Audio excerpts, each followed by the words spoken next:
The millionaire thought he had left the past behind. But at the airport, one look was enough, and everything fell apart. The woman he loved was there, with a young man who looked just like him. And when she told the truth, the millionaire dropped to his knees, too weak to stand. Michael Granger stared out the airplane window as New York City's skyline came into view. 20 years. 20 years since he'd set foot on American soil. 20 years since he'd walked away from the only woman he'd ever loved. The captain's announcement about their final descent barely registered. Michael absently adjusted his Italian silk tie, a habit he'd developed over years of boardroom battles across Europe. At 42, his dark hair was now threaded with distinguished silver at the temples, and fine lines had etched themselves around his steel blue eyes that had seen too much, yet somehow not enough. "Mr. Granger, we'll be landing in 15 minutes. His personal assistant, Elizabeth, spoke from the seat across the aisle. "Your driver will be waiting at Terminal 4. Michael nodded, not bothering to respond. The throbbing in his temples had started again, a psychosomatic reminder of a disease that had dictated his life choices for 2 decades. A disease that required constant monitoring, regular medication, and had robbed him of the future he'd once dreamed of sharing with Megan Foster. Megan. The name still evoked a physical reaction, a tightness in his chest that no cardiologist could explain away. Her face remained as clear in his memory as the day he'd left her.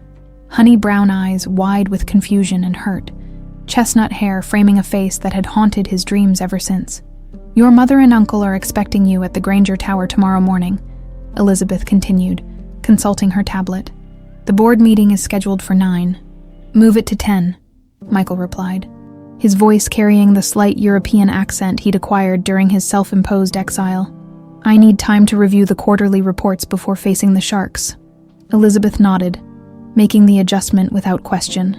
She'd been with him for 5 years and knew better than to ask why he'd delayed his return to America for months after his father's death. Some topics remained off limits, even to her. The truth was simple and complex all at once. George Granger's death had left Michael as the rightful heir to the Granger Hotel empire, but his uncle Bruce had been acting CEO for years. According to the terms of his father's will, Michael had 6 months to return and claim his position, or control would permanently shift to Bruce. 5 months and 28 days had passed. As the plane touched down with a slight jolt, Michael steeled himself for what lay ahead. He wasn't the same naive 22-year-old who had fled New York with a broken heart. The European business world had hardened him, shaped him into the kind of ruthless businessman his father had always wanted him to be. The irony wasn't lost on him. "Welcome to New York, Mr. Granger," the flight attendant said as he strode past. His carry-on wheeled efficiently behind him. "Enjoy your stay." "I'm not staying," he almost replied, but caught himself. This wasn't a visit. This was a reckoning. JFK Airport buzzed with the familiar chaos he'd almost forgotten. The melting pot of languages, the hurried business people, tourists clutching guidebooks, families embracing in tearful reunions. Michael navigated through it all with practiced detachment, his tall frame and confident stride parting the crowds effortlessly. Elizabeth had arranged for expedited customs processing, and within 30 minutes of landing, Michael was striding through the arrival terminal toward the exit. That's when he saw her. 20 years should have dimmed her impact on him. They hadn't.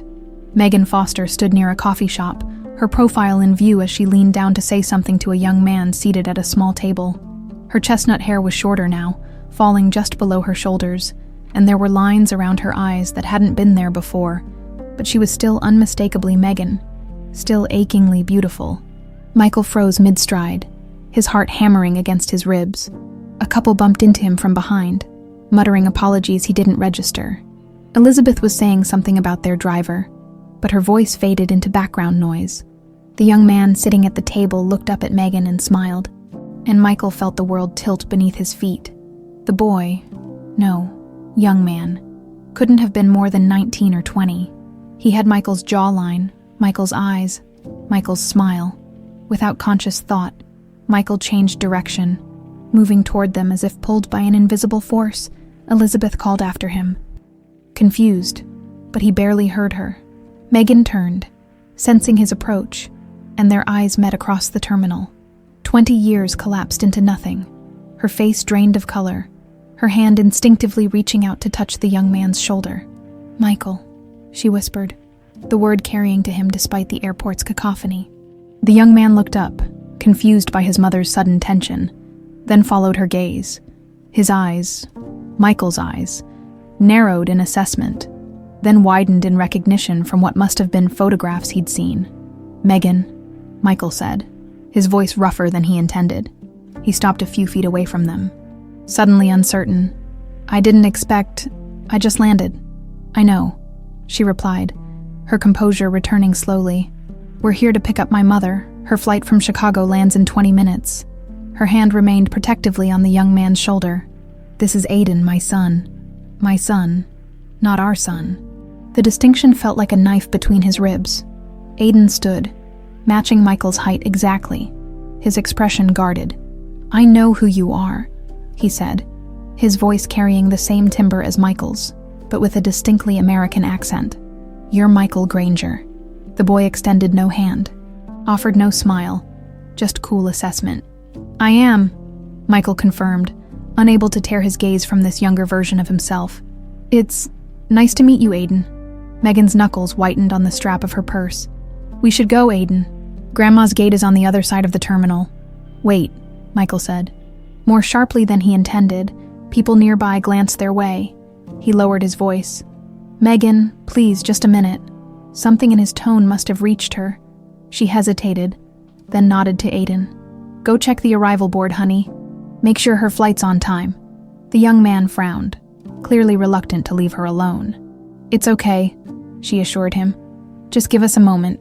Once Aiden had walked a short distance away, Michael stepped closer to Megan, close enough to catch the faint scent of her perfume, still the same after all these years. "Is he mine?" The question was barely audible, but it hung between them like thunder. Megan looked him directly in the eyes, her gaze unwavering. "Yes, he was born 7 months after you left." The terminal seemed to spin around him. "Why didn't you tell me?" "I tried," she said, her voice tight with barely controlled emotion. "I called. I wrote. For months. I tried to reach you. Your mother told me you didn't want to be found, that you'd moved on. Eventually, I believed her. I never got any messages. I never knew. And would it have mattered if you did?" Megan cut him off, 20 years of hurt sharpening her words. "You made your choice, Michael. You walked away without even giving me a reason why." Aiden was watching them intently from near the arrival board, his posture tense. "There's more you need to know," Megan said, her expression shifting from anger to something more complex. "Fear. Aiden is sick. He has a rare form of cardiomyopathy. He needs a bone marrow transplant, and we've exhausted all other donor options." She took a deep breath. "That's why I've been trying to find you for the past 3 years." The words hit Michael like physical blows. A son with a heart condition. The cruel irony was almost too much to bear. "I would never have contacted you if it wasn't a matter of life and death," Megan continued. "He's running out of time." Before Michael could respond, Aiden returned, his expression making it clear he'd heard at least part of their conversation. "Mom, we need to go," he said firmly, glancing at Michael with undisguised hostility. "Grandma's flight just landed." Megan nodded, then handed Michael a business card. "My number's on here. Call me tomorrow. We need to talk." She hesitated, then added quietly, "He's your son, Michael. Whether you want to be in his life or not, he needs your help to survive." With that, she turned and walked away, Aiden protectively at her side. Michael stood frozen, watching them disappear into the crowd, the business card clutched in his trembling hand. "Sir?" Elizabeth had caught up to him, concern evident in her voice. "Is everything all right?" Michael turned to her, his world fundamentally altered in the space of 5 minutes. "No," he said quietly.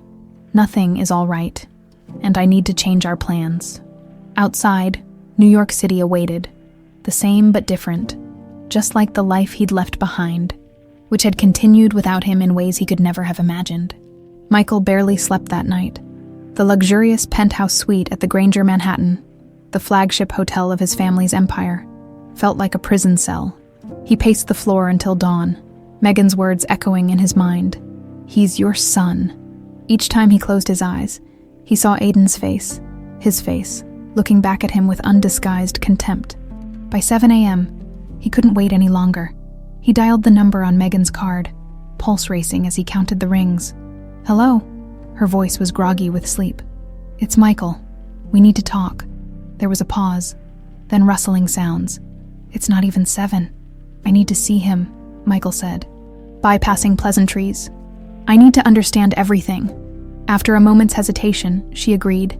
"Meet us at Mount Sinai Hospital, Hematology Department. At 10, Aiden has his weekly checkup. I'll be there." 3 hours later, Michael stood in the hospital lobby, feeling distinctly out of place in his tailored suit amid patients in hospital gowns and visitors in casual clothes. He'd canceled the board meeting without explanation, sending his Uncle Bruce into a frenzy of suspicious text messages he'd ignored. The elevator doors opened to the hematology floor, and Megan was waiting for him, arms crossed defensively across her chest. She wore simple jeans and a sweater, her hair pulled back in a loose ponytail, a far cry from the corporate attorneys and socialites he'd surrounded himself with in Europe. Yet somehow, she commanded the space more authentically than anyone he'd met in years. "Before we go in," she said quietly, "there are things you need to know." She led him to a small waiting area where they sat on uncomfortable plastic chairs, knees almost touching in the confined space. "Aiden was diagnosed 3 years ago," she began, her voice clinical, as if distance from the words could lessen their pain. "He has a rare form of hypertrophic cardiomyopathy with unusual genetic markers. It's progressive and has become resistant to standard treatments."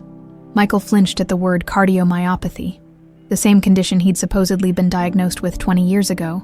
"The doctors believe a bone marrow transplant might reset his immune system and slow the progression," Megan continued. "We've tried everything. National registries, testing friends, family." Her voice caught. "My compatibility wasn't close enough." "And you think I might be?" Michael finished for her. She nodded. "The genetic patterns suggest it's inherited paternally. That's when I started looking for you." Her eyes met his, unflinching. "I wouldn't have otherwise." The unspoken accusation hung between them. "I didn't want you back in our lives." "Why didn't you tell me you were pregnant?" Michael asked.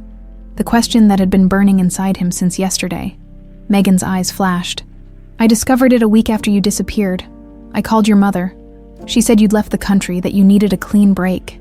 Her fingers twisted together in her lap. "When I told her about the baby, she said you'd been clear that you didn't want children. Especially with," she swallowed hard, "with someone like me." Michael felt physically ill. "I never said that. Never." "Maybe not. But when someone walks away without even saying goodbye, what was I supposed to think?" She took a steadying breath. "For years, I sent letters to every Granger hotel in Europe. I called. I even flew to London once when I heard you were there for a conference. Your assistant said you refused to see me. I never knew, Megan. I swear to you." Something in his voice must have reached her. Her expression softened slightly. "Why did you leave like that after everything we were to each other?" Before he could answer, a door opened down the hall and Aiden emerged, accompanied by a doctor. Michael's breath caught at the sight of his son's pale face and the slight unsteadiness in his walk. "Mom," Aiden called, spotting them. His eyes narrowed when he saw Michael. "What's he doing here?" Megan stood. "Dr. Chen. This is Michael Granger, Aiden's biological father." The doctor, a petite Asian woman in her 50s, assessed Michael with newfound interest. "Mr. Granger, I'm Dr. Helen Chen. I've been treating Aiden for the past 3 years." She extended her hand, which Michael shook automatically. "Your presence could be very significant for Aiden's treatment options." "I want to help," Michael said, looking at Aiden, who refused to meet his gaze. "Whatever it takes." Dr. Chen nodded. "We'll need comprehensive testing to determine compatibility. If you're willing, we could start today." "Of course. I didn't ask for this," Aiden said suddenly, his voice tight with emotion. "I don't need his help." "Aiden," Megan began gently. "No, Mom. 20 years of nothing, and now he shows up expecting what? Gratitude." The outburst seemed to drain him. His face paled further, and he leaned against the wall for support. Michael took a step toward him, instinctively reaching out, but Aiden flinched away. "Let's continue this conversation in my office, Doctor," Chen suggested, her tone brooking no argument. She led them into a small consultation room with medical diagrams on the walls and files stacked neatly on the desk. Once they were seated, she pulled up Aiden's file on her computer.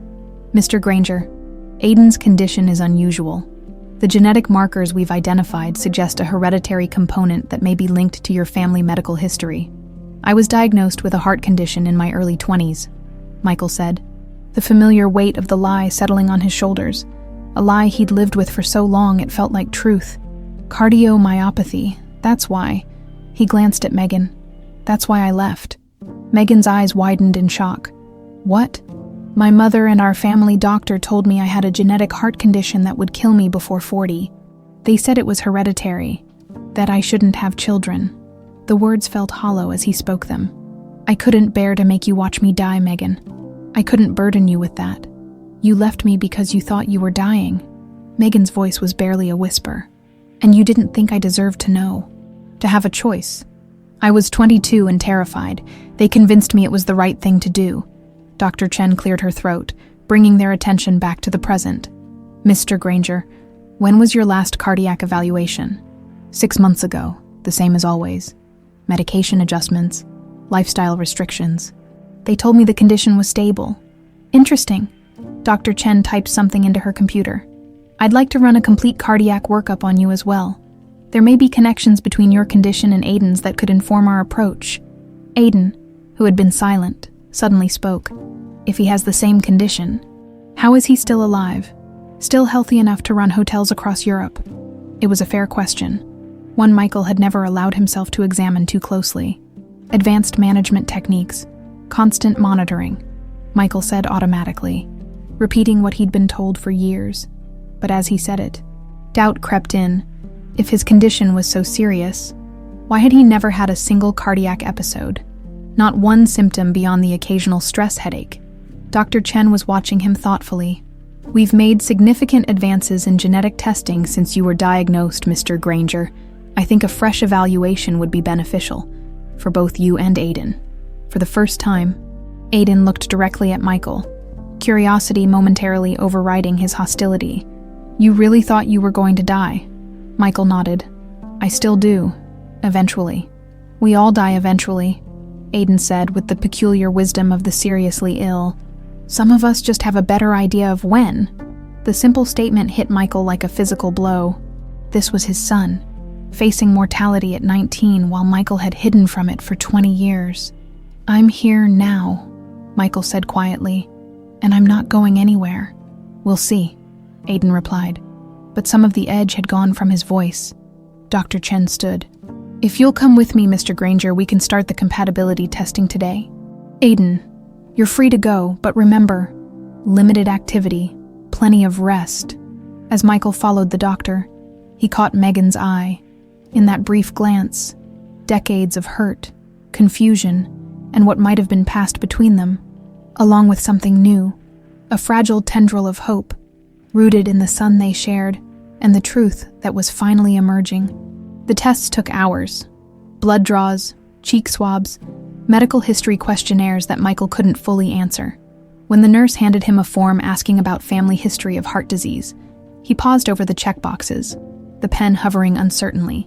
For 20 years, he'd assumed his condition was hereditary, but had never seen actual evidence. "You can leave that section blank if you're unsure," the nurse said kindly. Dr. Chen ordered a comprehensive genetic panel anyway.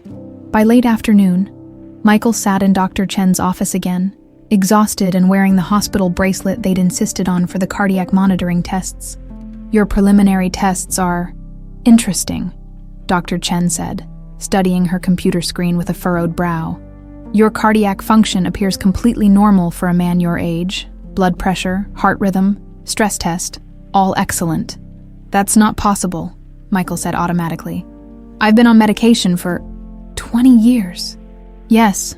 Dr. Chen looked up at him. "Mr. Granger, what symptoms have you experienced over these 2 decades? Michael opened his mouth to respond, then closed it. What symptoms had there been? Really? Occasional headaches, fatigue after long flights, nothing that couldn't be attributed to normal stress and travel. "The medications control it," he said weakly. Dr. Chen removed her glasses. "I'd like to see your complete medical records, The genetic tests will take a few days, but based on what I'm seeing, I have some concerns about your original diagnosis. A cold feeling settled in Michael's stomach. You think I was misdiagnosed? I can't say for certain yet, but if your condition is as severe as you've been led to believe, I would expect to see more clinical evidence. Michael sat back, mind racing. If he'd been healthy all along, the implications were staggering. 20 years of his life, 20 years away from Megan, 20 years of not knowing his son. How soon until we know if I'm a compatible donor for Aiden? 3 to 5 days for the complete results. Dr. Chen's expression softened. In the meantime, Aiden has agreed to let you join his tutoring session tomorrow. Tutoring. Yes, his condition has meant frequent absences from school, so he works with a tutor 3 times a week.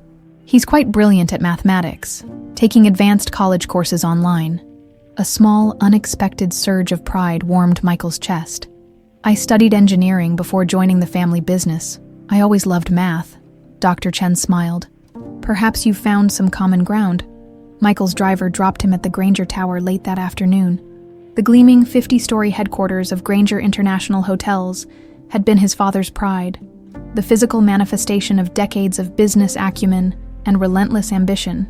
Now it represented something else entirely, the fortress that had kept Michael isolated from the truth.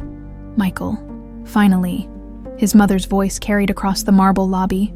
Linda Granger approached, impeccably dressed in a designer suit that accentuated her still slim figure at 68. Her silver blonde hair was styled in the same elegant bob she'd worn for decades, her makeup flawless as always. She air-kissed his cheeks, her perfume expensive and overwhelming. "We expected you at the board meeting this morning," she chided, linking her arm through his and steering him toward the private elevators. "Bruce had to reschedule everything. I had more important matters to attend to," Michael replied coolly, extracting his arm from hers. "Where is Uncle Bruce now?" "In your office. We need to discuss the transition of leadership before the shareholders' meeting next week." She studied him with shrewd eyes. "You look tired, darling. Are you taking your medication?" The question hit differently now, loaded with potential deceit. "Religiously," he answered, watching her face carefully. "Mother, did you ever receive communications from Megan Foster after I left?" Linda stiffened almost imperceptibly. "That college girlfriend. Why would you ask about her now?" "I ran into her at the airport yesterday." "How unfortunate," Linda murmured. "I hope it wasn't too awkward." The elevator arrived, and they stepped inside. Michael waited until the doors closed before saying, "She was with her son, my son." Linda's hand flew to her throat, her carefully composed expression faltering. "What ridiculous nonsense. You can't possibly believe—" "He looks exactly like me, Mother, and genetic testing will confirm it in a few days. After 20 years. She appears with some boy and claims he's yours." Linda's voice rose. "It's obviously a ploy for money now that you're back to claim your inheritance." Michael's jaw tightened. "Aiden is dying. He needs a bone marrow transplant." "Oh, how convenient." The elevator stopped on the executive floor as they exited. Michael grabbed his mother's arm, forcing her to look at him. "Did you know? Did you keep her from contacting me?" For a fleeting moment, something that looked like guilt flashed across Linda's face. Then her expression hardened. "You needed a clean break, Michael. You weren't thinking clearly back then. Throwing away your future for some scholarship girl from a nobody family. That nobody raised my son alone while I was exiled to Europe because of a heart condition that may not even exist." Linda's face paled. "What are you talking about?" "I had a full cardiac workup today. The doctor found nothing wrong with my heart." "Nothing, Mother." Before she could respond, a door opened down the corridor, and Bruce Granger emerged from the corner office. At 65, Bruce was still imposing, tall, silver-haired, with the same Granger blue eyes as Michael, though his held none of his nephew's warmth. "There you are," Bruce boomed, striding toward them. "The prodigal returns, though apparently not for the important meeting we scheduled." "Uncle Bruce?" Michael acknowledged coolly. "I see you've made yourself comfortable in my father's office." Bruce's smile didn't reach his eyes. "Just keeping the seat warm, nephew? Though I must say, after 5 years as acting CEO, that chair fits rather well," Linda quickly interjected. Michael had some medical appointments today. His condition, you know. Bruce's expression shifted to practice concern. Ah, yes. How are you feeling? Not overtaxing yourself, I hope? Actually, I'm feeling better than I have in years, Michael replied. In fact, I'll be taking a much more active role in the company than we originally discussed, starting tomorrow. Bruce and Linda exchanged a quick glance that Michael wouldn't have noticed if he hadn't been watching for it. Perhaps we should discuss this privately, Bruce suggested, gesturing toward the office. Tomorrow, Michael said firmly. I've had a long day. Elizabeth will send you my availability. He turned and walked back to the elevator, leaving his mother and uncle staring after him.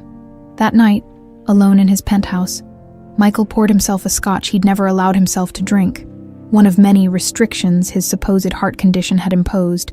The amber liquid burned pleasantly as he swallowed it. A small act of rebellion against 20 years of lies.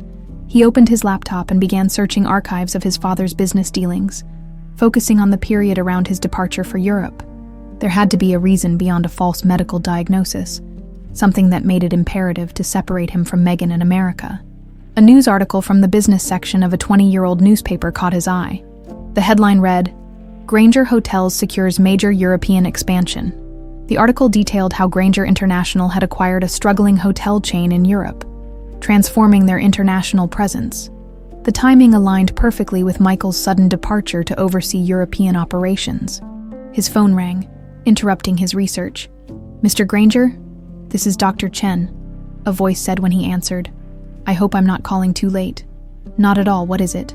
"I've been reviewing more of your test results in Aiden's genetic profile. Something unusual has come up that I'd prefer to discuss in person. Could you come in tomorrow after Aiden's tutoring session?" "Is it about the transplant compatibility?" There was a brief hesitation. "Partially, but there's more. I've requested your complete medical records from Dr. Hastings, your family physician, but his office informed me that he passed away 3 years ago." A chill ran down Michael's spine. "I wasn't informed. Even more concerning, they claim your records were lost in a fire at their storage facility." "How convenient," Michael muttered. "Indeed, Mr. Granger, I don't want to alarm you, but these circumstances are unusual." After hanging up, Michael returned to his computer, typing, "Dr. Robert Hastings' death," into the search engine.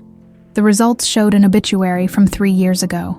Dr. Robert Hastings, 72, died unexpectedly at his vacation home in the Adirondacks. Cause of death, apparent heart attack. Heart attack. The irony wasn't lost on Michael. His phone buzzed with a text message from Megan. "Aiden's tutor tomorrow, 2 p.m., 145 West 67th Seat, Apt 5B, if you're still coming." Michael replied immediately, "I'll be there."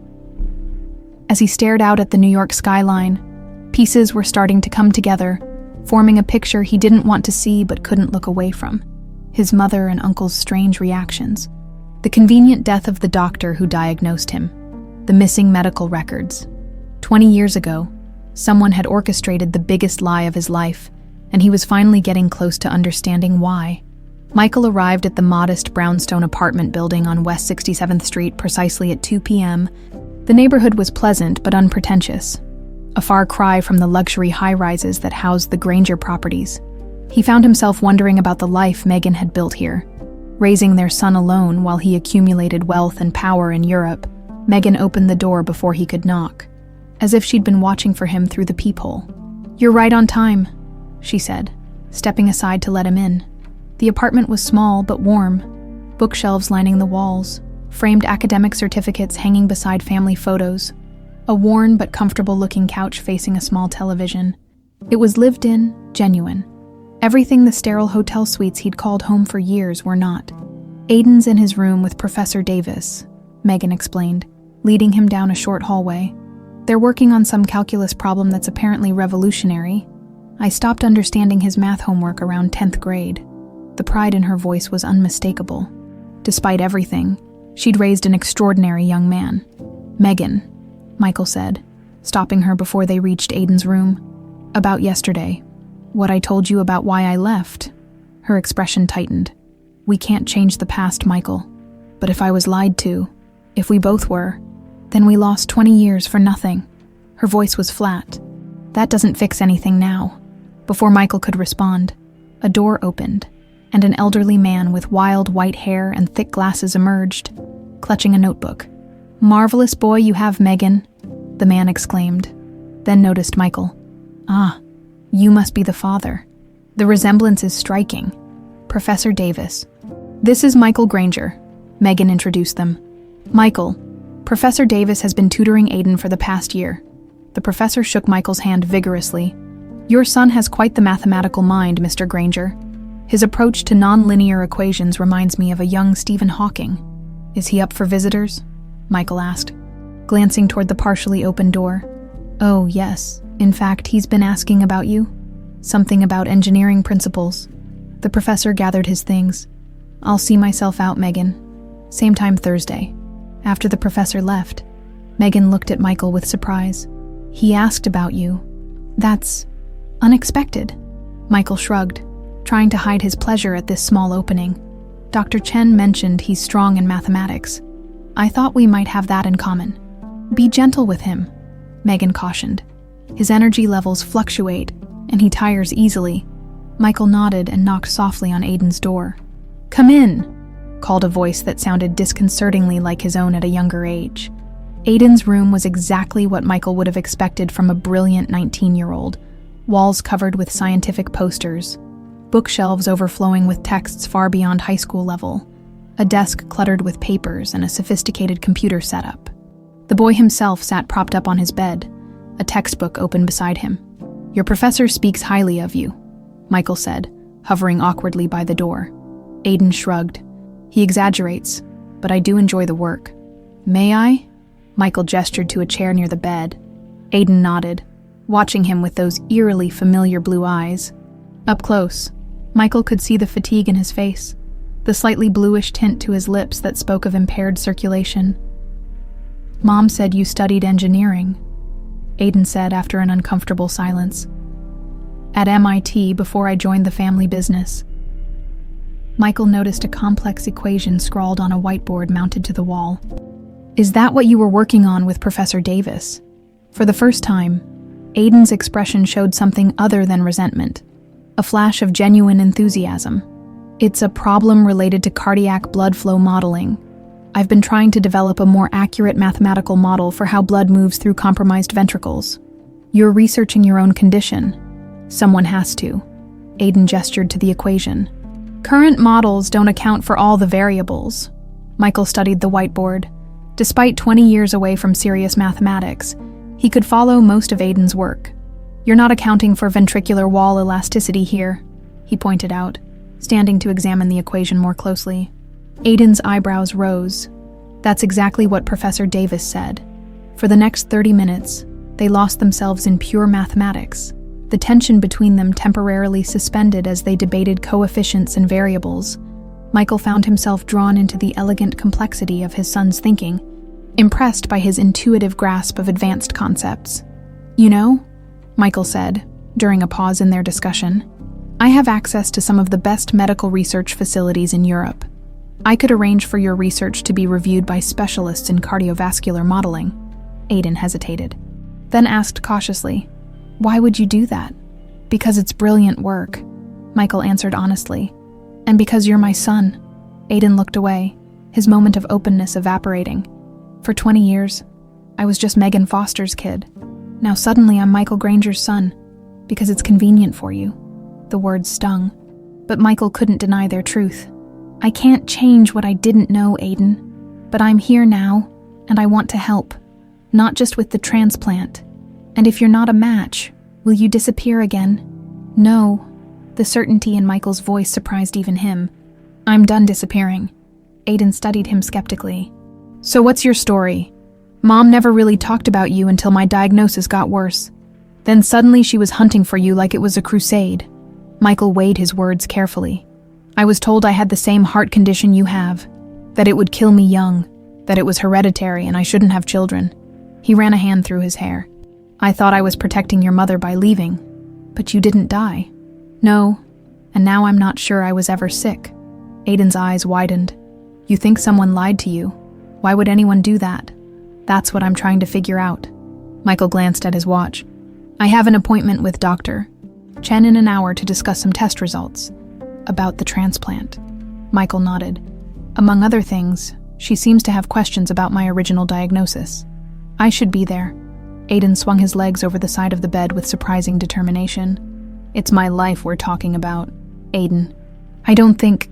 I'm coming. The stubborn set of his jaw was so like Michael's own that it was startling. Mom, he called out. Megan appeared in the doorway almost immediately, concern etched on her face. What's wrong? Nothing's wrong, but I want to go to Dr. Chen's appointment with him. Aiden still couldn't bring himself to say my father. Megan looked between them. Surprise evident. Are you sure? You know Dr. Chen will just call us later with the results. I'm sure. Aiden was already pulling a sweatshirt over his head. I'm tired of being talked about like I'm not in the room. This is my body, my future. 20 minutes later, they were in Michael's town car headed to the hospital. The silence was tense until Aiden suddenly asked, "If you find out someone lied to you about your heart, what are you going to do?" Michael looked out at the New York streets passing by. Find out why, and make them answer for 20 years of stolen time. Time you could have spent with us, Aiden said quietly. Michael turned to look at his son. This brilliant, fragile young man with his eyes and his mind. Yes, he said simply. Time I could have spent with you. The tendril of connection between them was fragile, but it was there, born from shared mathematical understanding and the growing suspicion that they had both been victims of the same elaborate deception. When they arrived at Dr. Chen's office, her expression of surprise at seeing all three of them quickly shifted to professional concern. "I'm glad you're all here," she said, gesturing them to sit. "The test results have come back, and there's something you all need to know." She opened a folder on her desk, flipping through several pages before looking up at them. "Michael, you are indeed Aiden's biological father. The genetic markers confirm it conclusively." Megan exhaled softly beside him, though they'd all known it. The confirmation seemed to release something in the room. "And the transplant compatibility?" Michael asked. "You're nearly a perfect match," Dr. Chen said, "which is extraordinary luck, but..." She paused, her expression troubled. "But what?" Aiden leaned forward, tension radiating from his thin frame. "The genetic panel I ran shows no evidence of the hereditary cardiomyopathy Michael was supposedly diagnosed with, Doctor." Chen removed her glasses. "In fact, Michael, I can find no clinical evidence that you have any cardiac abnormality whatsoever. Your heart is in excellent condition for a man your age." The revelation hung in the air between them. "You're saying I was deliberately misdiagnosed?" Michael's voice was tight with rage. "For 20 years. I can't say for certain without your original records," Dr. Chen replied carefully. "But based on these results, yes, that is my professional opinion." Aiden looked between Dr. Chen and Michael, his expression stricken. "But I do have cardiomyopathy. The tests confirm it." "Yes, you do," Dr. Chen agreed. "But it's not the hereditary form we initially suspected. The genetic markers suggest an extremely rare variant that can be triggered by certain medications during early fetal development." Megan paled. "Medications? I didn't take anything during pregnancy. I was so careful." "It wouldn't necessarily have been something you knowingly took, Doctor." Chen explained gently. "Certain supplements or herbal remedies can sometimes be contaminated." Michael's mind raced, connecting dots he'd never seen before. "Or deliberately adulterated," he said, the cold certainty of it settling in his bones. "Michael," Megan began, but he cut her off. "This wasn't a coincidence," he said, standing abruptly, "and I think I know exactly where to start looking for answers." Michael stormed into Granger Tower the next morning, with a focus he hadn't felt in years. Elizabeth had cleared his schedule despite Bruce's protests, and security had been instructed to admit him to every area of the building, including the executive archives, which housed decades of corporate records. "I need everything from the month I left for Europe," he instructed the archivist, a timid man named Jenkins who'd been with the company since Michael was a child. "Board minutes, acquisition documents, my father's personal correspondence, everything." "Sir, those records are sealed by executive order," Jenkins stammered, glancing nervously at the phone. "I'd need Mr. Bruce Granger's approval to..." Michael leaned across the desk. "I own this company, Jenkins, not my uncle." The archivist swallowed hard, then nodded. It will take some time to gather everything. You have 1 hour. While waiting, Michael used his executive access to search the digital archives. Most files from that period had been incompletely digitized. Convenient for anyone wanting to obscure information, but there was enough to begin piecing together a disturbing picture. The European acquisition that had served as pretext for his relocation had been significantly overvalued. Granger International had paid nearly double the market price for the struggling hotel chain, a financial decision so questionable it bordered on corporate malfeasance. His father, a notoriously shrewd businessman, would never have approved such a deal unless there were extenuating circumstances. The elevator chimed, and Michael looked up to see his mother stepping into the archive room, her expression controlled, but eyes betraying concern. "I'm told you're digging through ancient history," Linda said lightly, as if they were discussing menu choices rather than potentially criminal deception. "Anything interesting?" "Just trying to understand why we overpaid so dramatically for the Beaumont Hotel's acquisition," Michael replied, watching her carefully. "It's almost as if someone was desperate to create a reason for me to leave the country." Linda's smile tightened. "That was 20 years ago, darling. Markets change. Valuations fluctuate. Valuations don't fluctuate by 100%, mother. Not even in a volatile market." He leaned back in his chair. "Strange coincidence that this terrible business decision happened right when I was diagnosed with a heart condition I apparently don't have." Color drained from Linda's face. "What are you talking about?" "Dr. Chen ran a full genetic panel and cardiac workup. I'm perfectly healthy, mother. Always have been." Michael stood slowly. 20 years of medications, restrictions, and exile, all based on a lie. Linda's composure slipped, her hand trembling slightly as she clutched her designer handbag. "Michael, you don't understand." "Then explain it to me," he challenged. "Explain why you separated me from the woman I loved, why you never told me I had a son, why that son is now dying from a condition that may have been deliberately caused." "That's absurd. I would never," Linda faltered, her protest sounding hollow even to her own ears. "Never what? Lie to your own son, manipulate his life, hide his child from him." Michael's voice was deadly quiet. "Dr. Chen believes Aiden's condition could have been triggered by something Megan unknowingly ingested during pregnancy. Did you have anything to do with that?" Horror flashed across Linda's face. Genuine, Michael thought. "No, I would never harm a child, not even—" She stopped abruptly. "Not even Megan Foster's child? Is that what you were going to say?" Michael felt sick. "He's my son too, mother. Your grandson." Linda sank into a chair, suddenly looking every one of her 68 years. "I didn't know about the pregnancy until after you left.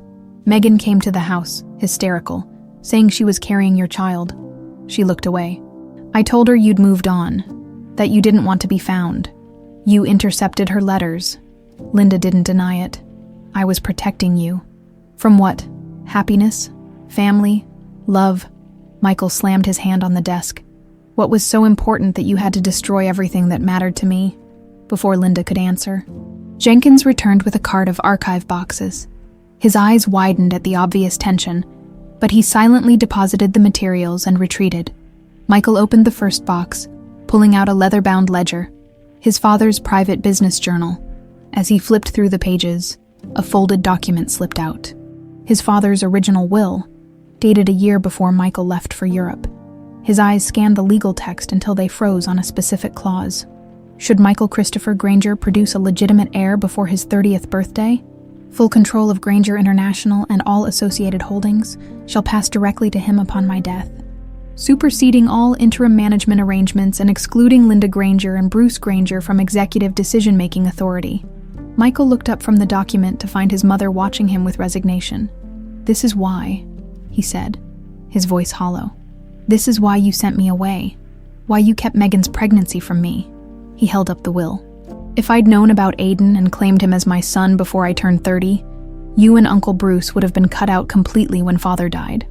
Linda's silence was confirmation enough. "Did Father change this clause in his final will?" She shook her head. "No, but by the time he died, you were well past 30, and we'd successfully kept you from knowing about your son. We, you, and Bruce planned this together." The betrayal burned. "It was Bruce's idea initially," Linda admitted. "The fake diagnosis, sending you to Europe. I just wanted to separate you from that girl. She wasn't right for you, for our family." Bruce saw the opportunity to secure his position. Michael struggled to process the magnitude of the deception. And Dr. Hastings, was he in on it too? Robert was persuaded. Bruce had leverage over him. Some indiscretion from years ago. Linda looked down at her perfectly manicured hands. "We never intended for it to go this far. You were supposed to come back after a year or two, date appropriate women, marry someone suitable. Instead, I believed I was dying and stayed away for 20 years. Michael's laugh was bitter. "And what about Aiden's condition? Was that an unexpected bonus in your plan?"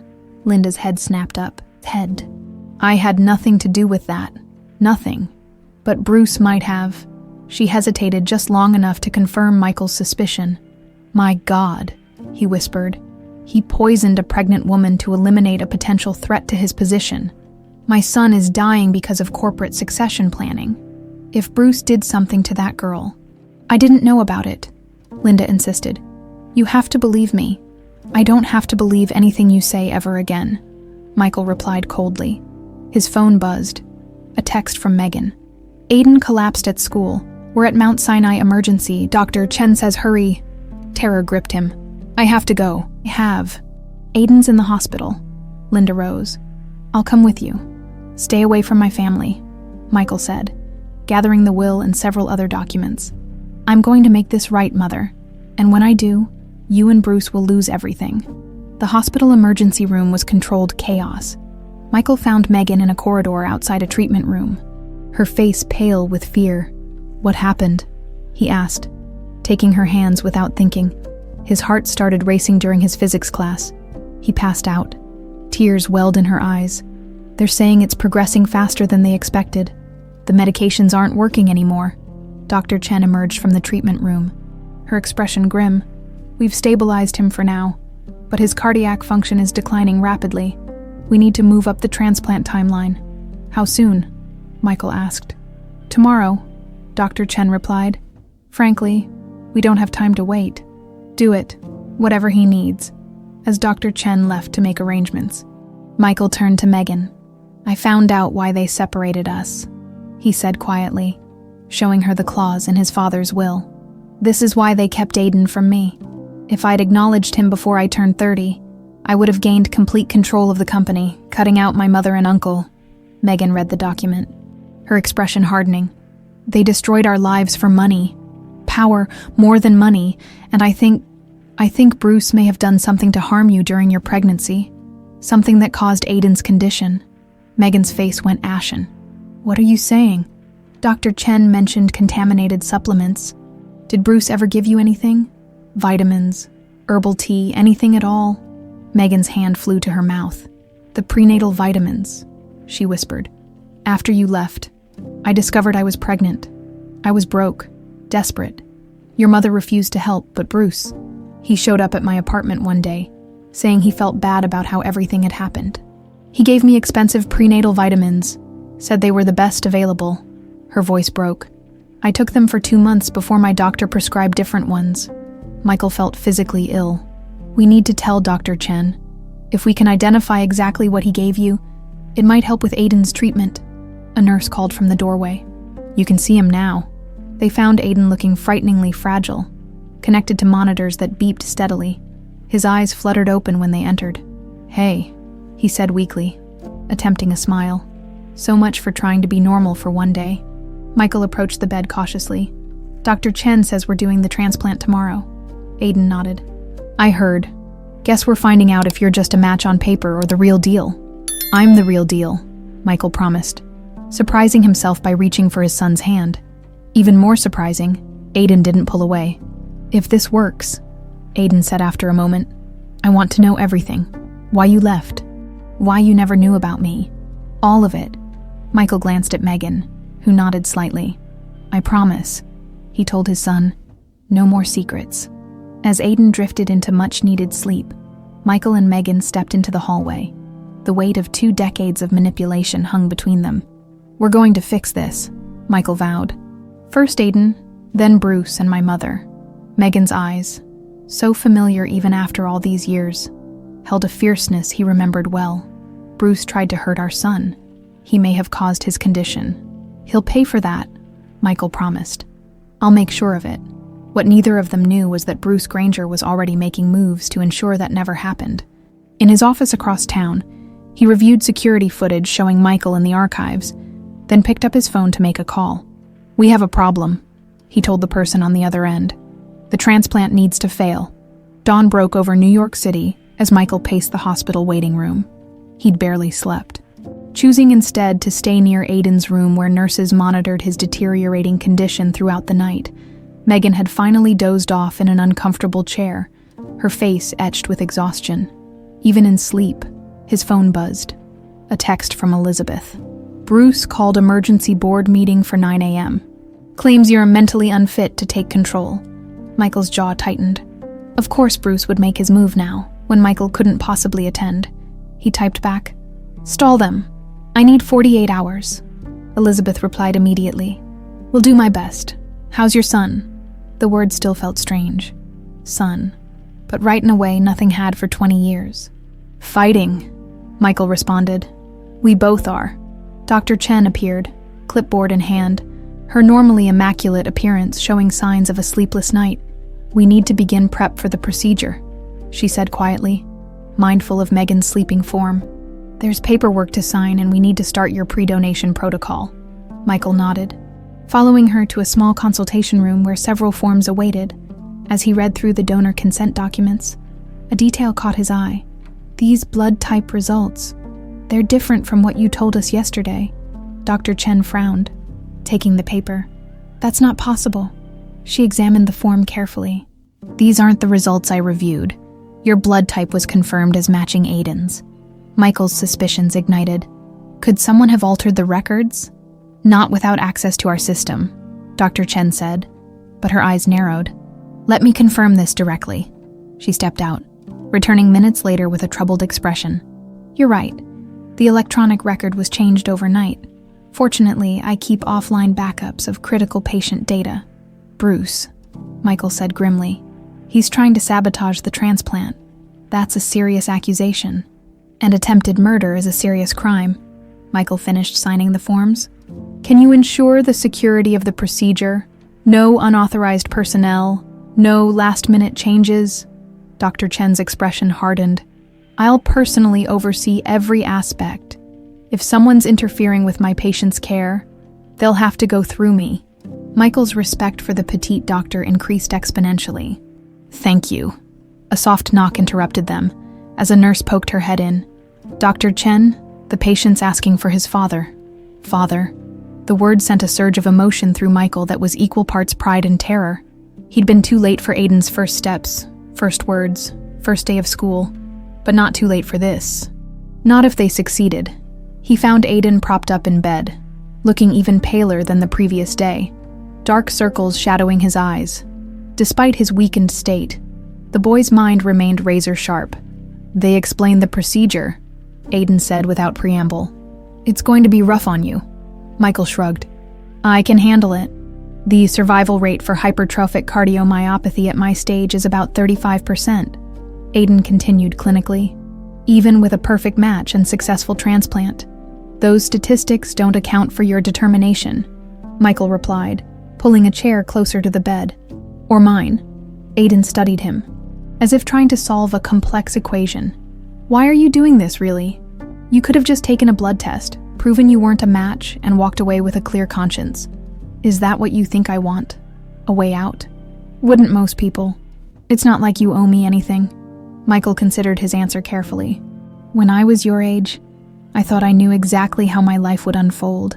Engineering degree, learning the family business from my father, eventually marrying your mother." He smiled faintly at the memory. "Then one day, everything changed. I was told I was dying, that I had to leave behind everyone I loved. And you believed them. I was young and scared," Michael admitted, "and I trusted my family." "Bad call," Aiden said, with a ghost of a smile. "Catastrophically bad," Michael agreed. "But here's what I've learned in 20 years of exile. Running away doesn't solve anything. It just postpones the reckoning." "Is that what this is? Your reckoning?" Michael shook his head. "This is me refusing to run anymore. "You're my son, Aiden. I missed 19 years of your life because of lies and manipulation. I won't miss a single day more if I can help it." Aiden was quiet for a long moment. "If I survive this?" "When you survive this," Michael corrected firmly. "When?" Aiden conceded. "What happens then? You go back to your hotels and penthouses. Mom and I go back to our apartment, and we... what? Christmas cards, awkward birthday dinners." The question pierced Michael's carefully constructed plans for the future. He'd been so focused on the transplant, on taking down Bruce, on reclaiming his company, that he hadn't fully considered what came after. "What do you want to happen?" he asked. Aiden looked surprised by the question. "I don't know. I've spent most of my life hating the idea of you. It's weird to actually not hate the reality." It was as close to acceptance as Michael could hope for at this stage. "Let's start there then, with not hating each other. The rest we can figure out together. You, me, and your mother." Megan appeared in the doorway, her hair disheveled from sleeping in the chair, but her eyes alert. "They're ready to start the prep," she said softly. A nurse entered with the pre-surgery medication for Aiden. As she adjusted his IV, Michael noticed her hands trembling slightly. "You're new," Dr. Chen said from behind Megan, her tone suddenly sharp. "I don't recognize you from my team." The nurse stiffened. "I'm from the float pool. They assigned me this morning." Dr. Chen stepped forward, her gaze dropping to the medication syringe. "May I see that, please?" Something in her tone must have alarmed the nurse, because she suddenly jerked away. "It's just the standard protocol." "Then you won't mind if I verify it," Dr. Chen insisted, her hand extended. The standoff lasted only seconds before the nurse bolted for the door. Dropping the syringe, Dr. Chen blocked her path with surprising agility, and security personnel, alerted by the commotion, appeared to detain her. "What just happened?" Megan asked, her voice shaking. Dr. Chen carefully picked up the discarded syringe with a tissue. "I believe someone just tried to administer a medication that would have made Aiden's body reject the transplant." She turned to Michael. "Someone very determined doesn't want this procedure to succeed." The realization struck Michael with physical force. Bruce wasn't just trying to protect his position anymore. He was actively trying to ensure Aiden's death. The stakes had escalated from corporate manipulation to attempted murder. "We need to move up the timeline," Michael decided. "How quickly can we do this?" "I've already alerted the surgical team," Dr. Chen replied. "We can be ready in an hour." Michael nodded, then turned to Megan. "There's something I need to do before the surgery." He took her hands. "I need you to protect Aiden. Don't let anyone near him who isn't personally vouched for by Dr. Chen." "Where are you going?" Megan asked, alarmed. "To make a phone call that's 20 years overdue." Michael squeezed her hands. "I'll be back before they take him to surgery, I promise." In the hospital corridor, Michael dialed a number he'd memorized from his research the previous day. "Federal Bureau of Investigation, Financial Crimes Division," answered a crisp voice. "This is Michael Granger of Granger International Hotels," he said, watching as security escorted the fake nurse away. "I need to report corporate fraud, attempted murder, and a 20-year conspiracy that's about to claim my son's life if we don't stop it now." As he detailed the evidence to the increasingly interested federal agent, Michael watched through the window as Megan sat beside Aiden, her hand stroking his hair.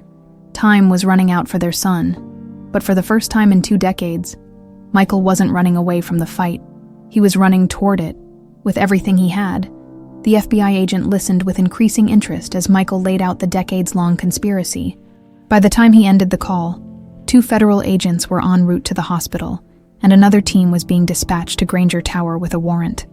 "We'll need your formal statement later," the agent had told him, "but our priority is securing any evidence before it disappears and protecting your son." Michael returned to Aiden's room where preparations for surgery were already underway. The hospital had implemented extraordinary security measures at Dr. Chen's insistence: identity verification for all medical personnel, surveillance of the surgical suite, and 2 hospital security officers posted outside Aiden's door. "Everything's set," Dr. Chen informed him. "We've cleared the schedule for immediate surgery. The transplant team is assembling now." Michael nodded, then turned to Megan, who stood by Aiden's bedside, her composure remarkable despite the terror she must have been feeling. The FBI is on their way, he told her quietly. I've given them everything. The will, the falsified medical records, the evidence of Bruce's involvement in tampering with your prenatal vitamins. Will they get here in time to stop him from trying again? Megan's voice was barely audible. They're sending agents here first to secure Aiden's safety, Michael assured her. Then they'll move on Bruce. Dr. Chen approached with a nurse, this one thoroughly vetted. It's time to begin the pre-op procedures for both of you, she said. Michael, we'll need to start harvesting your bone marrow soon. Michael nodded. But before the medical team could whisk him away, the door opened and Linda Granger stepped into the room. Everyone froze. How did you get in here? Michael demanded, instinctively moving between his mother and Aiden's bed.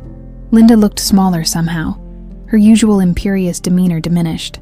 Her eyes were red-rimmed. Her normally perfect makeup slightly smudged. I told them I was family, she said simply. Your son's grandmother. You have no right to claim that relationship now, Megan said, her voice icy. Linda flinched but held her ground. I know, but I needed to see him, just once. Her gaze shifted to Aiden, who was watching the exchange with wary curiosity. And to warn you. Warn us about what? Michael asked suspiciously. Bruce knows you went to the FBI. He has someone inside the hospital. Not just that nurse. Linda clutched her designer handbag with white-knuckled fingers. He's desperate. Michael. He knows if this transplant succeeds, and the truth comes out, he loses everything. How convenient that you've suddenly developed a conscience, Michael said bitterly. After 20 years of lies. Linda's eyes filled with tears. I never wanted it to go this far. The deception, yes. Keeping you from Megan, yes. But not this. Not harming a child. Not my grandson. Who is his accomplice here? Dr. Chen interjected, cutting through the family drama with clinical precision. Linda hesitated, then opened her handbag to remove a folded paper. I found this in Bruce's study last night. It's a list of people he's paid off, including someone in hospital administration and an anesthesiologist scheduled for today's procedure. Dr. Chen snatched the paper, her expression hardening as she read the names. I need to make some immediate changes to the surgical team, she said, rushing from the room. Michael studied his mother, searching for any sign of deception. Why are you really here? Because I can't undo what I've done, but I can try to stop things from getting worse, Linda replied, her voice breaking. And because I wanted to see him, my grandson, before it's too late. Too late for what? Aiden spoke up from the bed, his voice stronger than it had been in days. For you to play grandmother after trying to erase my existence for 19 years. Linda turned to him, her composure crumbling at the direct confrontation. You're right to hate me, she said. I've done unforgivable things. Hate requires emotional investment, Aiden replied coolly. I don't even know you. The clinical detachment in his voice, so like Michael's when confronting a business adversary, seemed to wound Linda more than any angry outburst could have. She visibly flinched. I deserve that, she acknowledged quietly. But there's something you all need to know. Something I've never told anyone. She looked at Michael. Your father knew about Megan's pregnancy. The words landed like a physical blow. What? He found out a few months after you left, I don't know how. Maybe one of his investigators. He was furious with me, with Bruce. Linda sank into a chair, suddenly looking every one of her 68 years. He wanted to tell you immediately, to bring you home. Then why didn't he? Michael demanded. Because by then, Bruce had already. Linda's voice faltered. Bruce convinced him you were happy in Europe, building a life away from the pressure of being George Granger's son. He manipulated your father just as he'd manipulated you. That doesn't explain why father never told me about my son, Michael insisted. Linda looked away. George had his first stroke a week after discovering the truth. It affected his speech, his memory, by the time he recovered enough to communicate clearly. Months had passed. He tried to reach out to you then, but Bruce intercepted his messages, just as he'd intercepted Megan's. And you let this happen, Megan said, her voice tight with anger. You stood by while your brother manipulated everyone around him, destroying lives for his own gain. I was complicit, Linda admitted. At first willingly, then out of fear of what Bruce might do if I crossed him. She turned back to Michael. Your father never stopped trying to make things right. The night before his second fatal stroke, he changed his will again. He told me he was going to find a way to reunite you with your son. Whether I approved or not. What changes did he make to the will? Michael asked, suddenly alert. I don't know the details. Bruce made sure the final version disappeared. Linda's hands trembled as she reached into her bag again, this time withdrawing a small key. But your father gave me this the night before he died. He said if anything happened to him, I should give it to you when you returned. I kept it hidden instead. Michael took the key, examining it closely. It appeared to be for a safe deposit box, with a bank name and number engraved on its surface. This could be the evidence we need, he said, hope flaring for the first time. If father documented Bruce's actions. The door burst open as Dr. Chen returned with 2 men in suits. The FBI agents, Michael presumed. We've secured the surgical team, Dr. Chen announced, and these gentlemen have agents positioned throughout the hospital. We're ready to proceed with the transplant. One of the agents stepped forward. Mrs. Granger, we'd like you to come with us, please. Linda rose without protest. I know. She turned to Michael one last time. I can't undo the past, but maybe I can help secure Aiden's future. Her gaze shifted to her grandson. I hope someday you'll find it in your heart to not hate me quite so much. Aiden's expression remained impassive, but after a moment, he gave a slight nod. Not forgiveness, but acknowledgement. As the agents escorted Linda out, hospital staff entered to prepare Aiden for surgery. A nurse approached Michael. We need to get you ready too, sir. Michael turned to Megan, who stood watching their son with a mixture of hope and terror. This is going to work, he told her with more confidence than he felt. He's going to be okay. Megan's eyes met his, and for a fleeting moment, Michael saw a reflection of the young woman he'd fallen in love with 2 decades earlier. Determined, resilient, and unwilling to accept defeat. He's a fighter, she said, like his father. As the medical team wheeled Aiden toward the operating room, Michael felt a strange sense of peace amidst the chaos. Whatever happened in the next few hours, with the surgery, with Bruce, with the evidence Linda had provided, he knew with absolute certainty that he was exactly where he belonged after 20 years of exile. With his family, the surgical floor buzzed with tension. FBI agents stationed themselves strategically throughout the hospital, their grave expressions and subtle earpieces marking them amid medical personnel.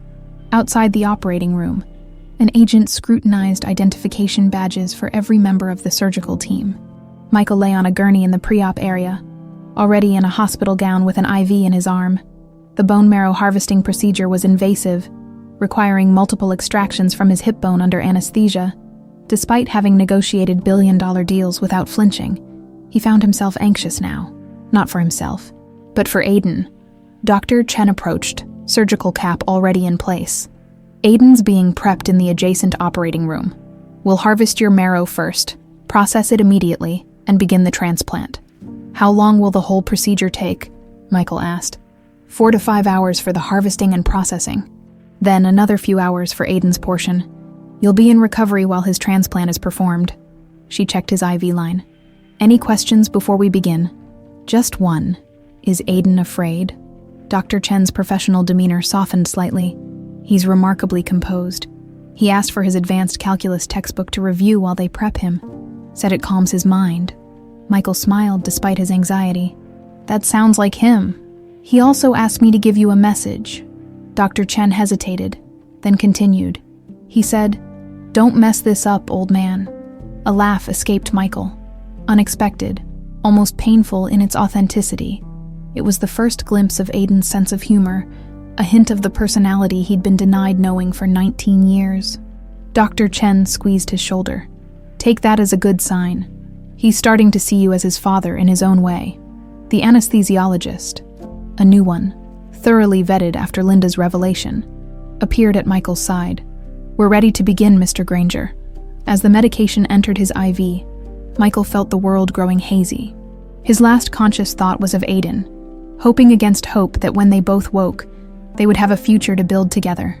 Michael awoke in stages, his consciousness slowly swimming up through layers of anesthesia. The recovery room was dimly lit, monitors beeping steadily beside him. His hips and lower back throbbed with a deep, penetrating ache. Welcome back. a nurse said, noticing his open eyes. The harvesting went perfectly. They collected more than enough marrow for the transplant. Aiden? Michael's voice was rough from the breathing tube. Still in surgery, Dr. Chen will update you as soon as there's news. Michael checked the clock on the wall. He'd been unconscious for nearly 5 hours. The transplant would be well underway. Is there any word from the FBI about Bruce Granger? He asked the nurse. She shook her head. I haven't heard anything about that, sir. As Michael struggled to sit up, the door opened and Megan entered. She looked exhausted, the strain of the past few days etched deeply in her face. But there was something else in her expression, tentative hope. They've started the transplant, she said, approaching his bed. Dr. Chen says everything is going smoothly so far. Michael reached for her hand instinctively, and to his surprise, she didn't pull away. Have you heard anything from the agents who took my mother? Megan nodded.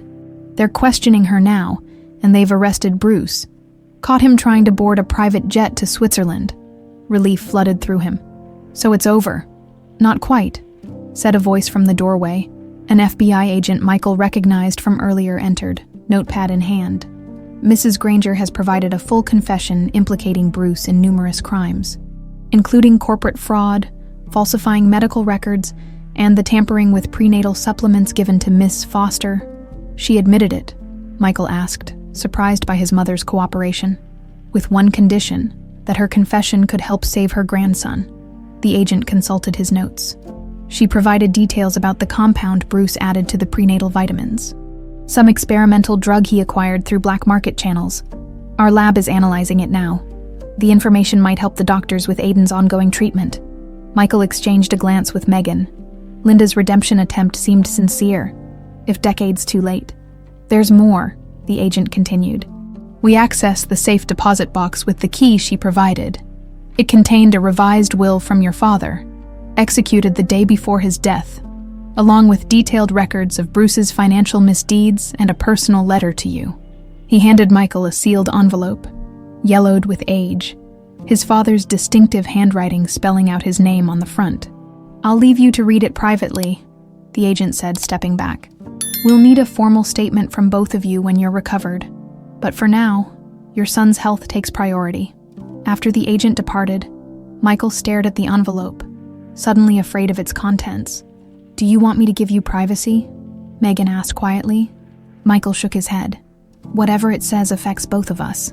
With trembling fingers, he broke the seal and unfolded the pages inside. My son, if you're reading this, I have passed without the chance to make right the terrible wrongs done to you. By the time I discovered Bruce and your mother's deception regarding your health and the existence of your child, they had already entangled me in their web of lies. My first stroke was not coincidental.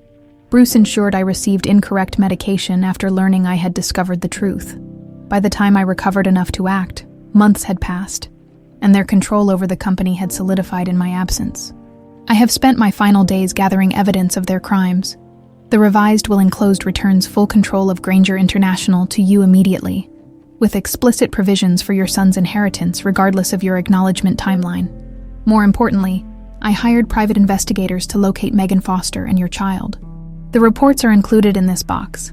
I hope this information helps you reunite with them before it's too late. Know that I never stopped loving you, son. My greatest regret is allowing ambition to corrupt our family legacy and separate you from those you loved. Find your way back to them. Some bridges, once burned, can still be rebuilt. Your father, George Granger Michael, lowered the letter, emotions overwhelming him. All these years, his father had known the truth and tried to make amends. He tried to find us, he told Megan, his voice breaking. Before he died, Megan read the letter, her expression softening. He was trying to make it right. Too many years wasted, Michael said bitterly. Too much lost time. Not all lost, Megan replied, her voice gentle. Aiden is still here, still fighting, and so are we. The door opened again, and Dr. Chen entered, still in surgical scrubs, her face unreadable. The transplant procedure is complete, she announced, and Michael leaned forward despite the pain, his heart racing. There were complications midway through, Dr. Chen said slowly. Aiden's heart began showing significant arrhythmia, irregular beats that concerned us greatly. Megan's hand tightened around Michael's, her knuckles white. "We had to pause the procedure briefly," Dr. Chen continued. "It was touch and go for nearly 40 minutes. But," Michael prompted, hearing something in her tone that gave him hope. "But," Dr. Chen allowed a small smile to break through her professional demeanor. His body accepted the transplant. His heart stabilized. The procedure was ultimately successful. Megan's sob of relief filled the room as she collapsed into the chair beside Michael's bed. "He'll need to remain in isolation for several weeks," Dr. Chen cautioned. "The risk of infection is high, and we'll need to monitor for signs of rejection. But if all goes well, he should make a full recovery." "When can we see him?" Michael asked. "He's being moved to the isolation unit now. Once he's settled, you can see him briefly through the observation window." Dr. Chen checked her watch. "That should be in about an hour. I suggest you rest until then. Michael, your body has been through significant trauma today as well." After she left, Michael and Megan sat in silence, the weight of the day settling over them. 20 years of separation, lies, and manipulation had culminated in this moment of fragile hope. "He's going to live," Megan whispered, as if afraid saying it too loudly might tempt fate. "Yes," Michael agreed, reaching for her hand again. "And we're going to be there for every moment of his recovery.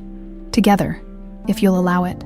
Megan looked at him, her eyes swimming with tears, of relief, exhaustion, and something else. Something that might have been the first fragile tendril of forgiveness. "One step at a time," she said softly. "First, our son gets better, then we figure out the rest." It wasn't a promise of reconciliation, but it was a beginning. For now, that was enough. Outside the hospital room, life continued its frantic pace. FBI agents gathering evidence, Bruce facing interrogation, Linda attempting to make amends for decades of deception. But in this quiet moment, surrounded by the steady beep of monitors and the knowledge that their son was fighting his way back to health, Michael and Megan found something neither had expected to discover again: peace. 3 weeks after the transplant, Aiden was moved from isolated intensive care to a private recovery room. His progress, while steady, had been marked by setbacks. A spike of fever that had terrified everyone, moments of concerning blood work, hours when his body seemed to be fighting the very cells meant to save him. But today, as Michael entered the hospital room with an armful of books, he found his son sitting up in bed, color finally returning to his face. "More math?" Aiden asked, eyeing the stack skeptically. "I've already worked through everything Professor Davis sent over." Michael smiled, placing the books on the bedside table. "Not math, history of engineering. I thought you might enjoy something slightly less cerebral while you recover." "History of engineering is your idea of light reading." Aiden raised an eyebrow, but reached for the top book anyway, examining its cover with interest. The past 3 weeks had transformed their relationship in ways Michael wouldn't have thought possible. Forced proximity during Aiden's recovery had broken down barriers that might have taken years to navigate otherwise. The boy was still guarded, still occasionally sharp with resentment, but there were moments of connection that felt increasingly natural. "Dr. Chen says your latest blood work shows significant improvement," Michael said, taking his usual seat beside the bed. "Your body is accepting the transplant cells beautifully." "Yeah, turns out you're good for something after all," Aiden replied, but the barb lacked its former edge. Almost teasing now, Michael had learned to read his son's deflections, the humor that masked vulnerability, the intellectual distance he maintained when emotions threatened to overwhelm him. So much like himself at that age. "How's Mom?" Aiden asked, setting the book aside. "Finalizing the paperwork on your new apartment. The building has an elevator and is close to both the hospital and Columbia, for when you're ready to resume classes." After the transplant, it had become clear that Megan's 4th-floor walk-up wouldn't be suitable for Aiden's extended recovery. Michael had offered one of the Granger residential properties, but Megan had insisted on maintaining some independence. They'd compromised on a spacious 3-bedroom apartment in a Granger-owned building, with Michael signing over the deed to Megan outright. And grandmother. Any news? The question still surprised Michael. Despite everything Linda had done, Aiden had shown an unexpected interest in his grandmother's fate. Perhaps it was academic curiosity, or perhaps something deeper. A desire to understand the full scope of the family that had been hidden from him. The federal prosecutors have agreed to a deal, given her cooperation. "House arrest," substantial financial penalties, but no prison time, considering her age and health. Michael studied his son's reaction. She's asked to see you when you're feeling stronger. Aiden nodded thoughtfully. Maybe, eventually. He picked at a loose thread on his blanket. And Bruce, not as fortunate. The evidence against him was overwhelming. Corporate fraud, falsifying medical records, and the tampering with your mother's prenatal vitamins. That last charge alone carries significant prison time. Michael didn't add that Bruce had attempted suicide in custody, unable to face the public disgrace. He'd survived, but would face trial from a psychiatric facility. A knock at the door interrupted them. Megan entered, followed by Dr. Chen. "Good news," the doctor announced, reviewing her tablet. "Your latest echocardiogram shows significant improvement in cardiac function. The myocardial walls are already showing signs of regeneration." "Meaning," Megan prompted, hope evident in her voice. "Meaning the transplant is doing exactly what we hoped. The new stem cells are helping to regenerate damaged heart tissue." Dr. Chen smiled at Aiden. "You're responding even better than our most optimistic projections." "When can I go home?" Aiden asked, the question they'd all been waiting to voice. "If things continue this way, possibly by the end of next week." Dr. Chen made some notes in his chart. "You'll still need regular checkups, of course, and there are medication protocols we'll need to maintain for at least a year." "But he'll recover completely?" Michael asked, "based on current indicators." "I believe so. We'll need to be vigilant, but I'm increasingly confident that Aiden will make a full recovery." After Dr. Chen left, Megan sat on the edge of Aiden's bed, smoothing his hair back from his forehead, a maternal gesture that he accepted with only mild teenage embarrassment. "The apartment will be ready by the time you're discharged," she told him. "Your room has a view of the park, just like you wanted." "What about your work?" Aiden asked. The university semester already started. Megan had taken emergency leave from her teaching position to be with Aiden during his recovery. "The department has been incredibly supportive.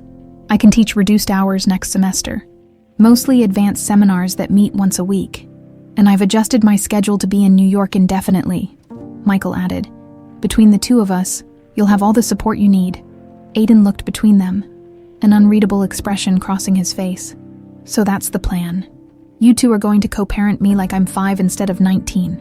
"That's not," Michael began. But Megan interrupted. "Your father and I are trying to figure this out as we go," she said honestly. "Neither of us wants to lose any more time with you, especially now that I'm not dying anymore." Aiden's attempt at dark humor fell flat as both parents flinched. "Sorry," he mumbled, looking away. "It's just weird, okay? 3 weeks ago, I only had Mom. Now I have a father, a grandmother I'm not sure I want to know, and a family legacy that's more like a soap opera than real life." Michael understood the disorientation Aiden was feeling. His own world had been upended just as dramatically. "Take it at your own pace," he said quietly. "None of us knows exactly how to do this. We just know we want to try." Something in his words seemed to reach Aiden, who nodded slowly. "I can work with that." Michael's phone buzzed with a text from Elizabeth, who had been managing the ongoing corporate crisis in his absence. The message was brief but significant. Board voted unanimously. "You're officially CO effective immediately. Press conference scheduled for next week if you're ready." He slipped the phone back into his pocket without responding. The company that had once been the center of his existence now seemed secondary to the people in this room. "I have something for you," Michael said, reaching into his jacket to remove an envelope. "The attorneys finished the paperwork yesterday." "What is it?" Aiden asked as Michael handed him the envelope. "A trust fund in your name. Your rightful inheritance as a Granger, with no strings attached." Michael watched his son's face carefully. "You can use it however you choose. Education, research, or to pursue any dreams you might have deferred because of financial constraints." Aiden opened the envelope, his eyes widening at the figure on the document. "This is what should have been yours from the beginning," Michael finished. "Consider it 19 years of birthday and Christmas presents rolled into one." Unexpectedly, Aiden laughed, a genuine sound that transformed his face, making him look younger and unburdened. "Most kids get a car for their 18th birthday. You went a little overboard." The tension in the room dissolved as all three of them laughed together for the first time. In that moment, they weren't a fragmented family piecing themselves back together through obligation and guilt. They were simply a young man and his parents, finding joy in each other's company. Later, as Michael prepared to leave for a brief meeting with the federal prosecutors, he paused at the door to look back at Megan and Aiden. They were absorbed in conversation, heads bent together over one of the books he'd brought, looking so alike in their mannerisms that it squeezed his heart. This was what Bruce and his mother had stolen from him. Not just years, but moments. Thousands of small, precious moments that could never be recovered. The anger that had driven him since discovering the truth had largely burned itself out, replaced by determination. He couldn't reclaim the past, but he could ensure their future held enough new moments to build something that, if not whole, was at least healing. Outside, spring had come to New York. The city emerging from winter's grip, just as they were emerging from the long winter of separation and deceit. Michael turned his face to the sun, feeling its warmth like a promise. Rebirth was possible, for all of them. 6 months later, the rooftop garden of the Granger Manhattan glistened under string lights as the sun began to set over the city skyline. White flowers adorned every available surface, their subtle fragrance mingling with the early summer breeze. A small gathering of guests chatted quietly, turning occasionally to glance at the temporary altar erected at the garden's edge. Michael stood at the back, adjusting his tie nervously, not because of the ceremony to come, but because of his companion Aiden, healthy and vibrant in a perfectly tailored suit, stood beside him, fidgeting with his boutonniere. "Remind me why I agreed to be your best man," Aiden asked, though his smile betrayed his feigned annoyance. "I hate public speaking, because you're the only person who could possibly fill the role," Michael replied simply. "And because your mother insisted." The past 6 months had been transformative for all of them. Aiden's recovery had progressed remarkably, his strength returning faster than even Dr. Chen had predicted. By summer, he'd been cleared to resume limited physical activity and had enrolled in advanced physics courses at Columbia for the fall semester. Michael had officially taken the helm at Granger International, implementing sweeping changes to the corporate structure and ethical guidelines. His first major initiative had been establishing the Aiden Granger Foundation for Cardiovascular Research, funded with a significant portion of his personal fortune, and dedicated to finding cures for rare cardiac conditions. And then there was Megan.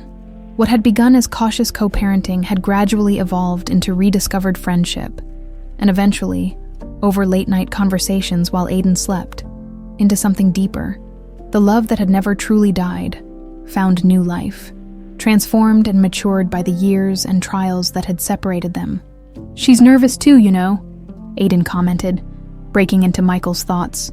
"Your mother, nervous." Michael smiled at the thought.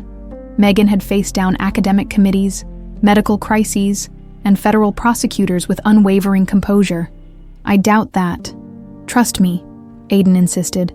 "I've never seen her try on so many outfits or worry so much about her hair. She's terrified. Of marrying me. Of everything going right for once." Aiden shrugged. "She's used to fighting against the tide. Being happy makes her suspicious." Michael nodded, understanding completely. He'd felt the same disbelief these past months, waking each morning half expecting to find it had all been a dream. Aiden's recovery, Megan's forgiveness, their second chance at being a family. The small orchestra began playing, signaling it was time to take their places. As they moved toward the altar, Michael spotted Linda in the second row, looking smaller and more subdued than he'd ever seen her. Her health had deteriorated rapidly following the legal proceedings, the stress and shame taking a visible toll. Despite everything, she'd been included today at Aiden's insistence, part of his ongoing effort to understand the complex web of family that had shaped his existence. "Ready?" Aiden asked as they took their positions. "More than I've ever been for anything," Michael replied. The music changed, and the guests rose as Megan appeared at the garden entrance. She wore a simple ivory dress that caught the fading sunlight, her hair loose around her shoulders just as it had been when they'd first met 2 decades earlier.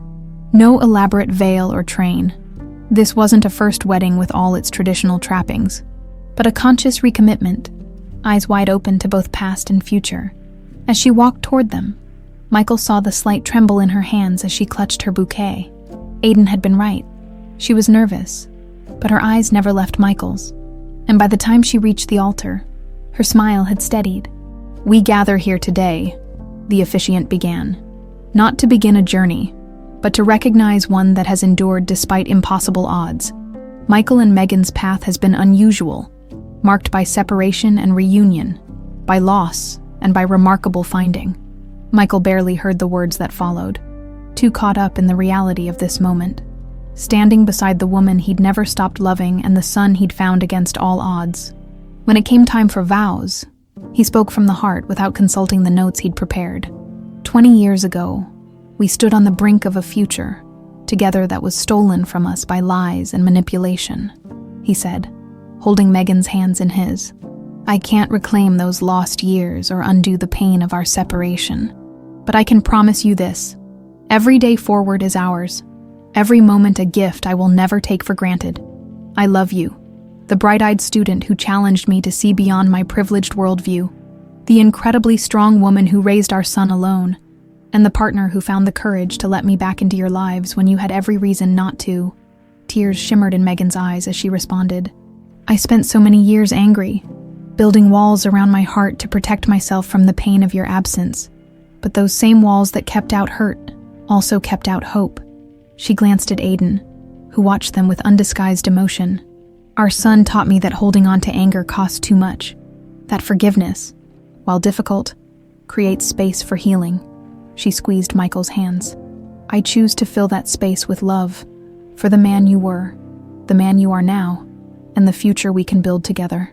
The exchange of rings, simple platinum bands engraved with their initials and Aiden's, felt like closing a circle that had remained painfully incomplete for 2 decades. By the power vested in me, the officiant concluded, I now pronounce you husband and wife. Again, at last, and forever.